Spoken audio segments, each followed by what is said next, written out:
శ్రీవారి అనుగ్రహంతో ప్రపంచంలో ఎవరికి ఏ విధమైనటువంటి ఈతి బాధలు లేకుండా మనమందరం సుఖంగా ఉండాలి, దుఃఖాన్ని పొందకూడదు అంటే వాల్మీకి మహర్షి 24,000 శ్లోకములతో శ్రీమద్ రామాయణాన్ని రచించి మనకు అందించారు. సుందరకాండ వల్ల సమస్త కార్యములు కూడాను సిద్ధిస్తాయి. ధర్మానికి విజయం కలుగుతుంది, అధర్మానికి అపజయం కలుగుతుంది.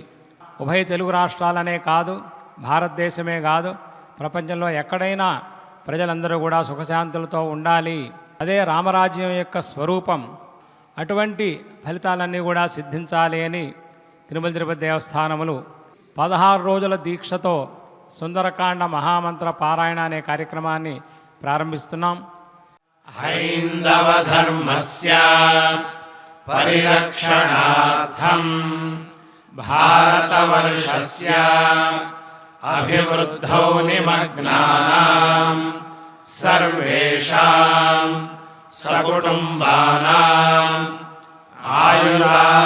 ఆయురారోగ్యైశ్వర్య సద్బుద్ధి ఇత్యాది సర్వశుభఫలప్రాప్త్యర్థం సకల సత్కార్య సిద్ధ్యర్థం